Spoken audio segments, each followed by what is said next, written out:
खूप ताकद लागते याला, म्हणून याला असे सूचित केलेली आहे की 2 मशीन एकत्र करून पुढच्या माणसाने एकाने ओढायचं आणि त्याच्यानंतर हे जोरात चालतं. आता जर आपण एक सिंगल माणसाने ओढलं तर माणूस थकतो पण आणि पाहिजे तसं काम होत नाही. म्हणून हे तुम्ही समोर एक दोरी बांधायची आणि त्याला एका माणसाने ओढायचं म्हणजे जोरात चालतं.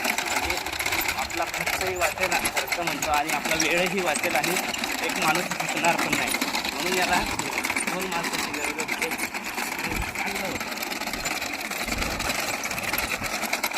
की आपण असा जुगाड केलेला आहे. त्याचा फायदा काय होतो मित्रांनो, एक सिंगल जर आपण यंत्र घेतलं तर 1 एकर आपलं जवळजवळ 2.5 ते 3 तासामध्ये आपली पेरणी होते. जर का आपण त्या ठिकाणी हे डबल यंत्र वापरलं तर आपला वेळही वाचतो आहे. डायरेक्टली तो वेळ 3 तासाहून आपला 1 ते 1.5 तासावर येतो आहे.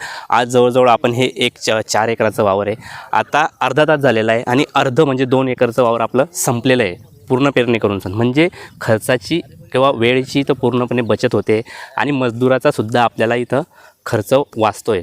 तर मित्रांनो, याला फक्त आपण 2 माणसांची मजुरी जाते किंवा 2 व्यक्तींची मजुरी इथं जाते. ते कशी की एक ओढायला आपण केलेलं आहे. याला ओढायला म्हणजे काय, सिंगल माणसाने जर लोटलं तर तो माणूस थकतो, कारण की थोडं लोटावं लागतं.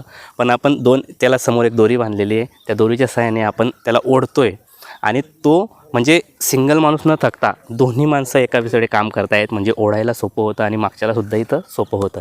तर म्हणून या यंत्राचे असे फायदे आहे की तुम्ही एक यंत्र न वापरता 2 यंत्रांचा जुगाड करायचा आणि तो आपल्याला परवडणारा असेल. तर अशा प्रकारे जर पेरणी केली, आपला वेळही वाचतो आहे, खर्चही वाचतो आहे, सगळ्या गोष्टी वाचतात. म्हणून ही पेरणी आपण करू शकतो. मित्रांनो, हा जुगाड कसा वाटला की कमेंटमध्ये सांगा आणि चॅनलला लाईक, शेअर आणि सबस्क्राईब करायला विसरू नका.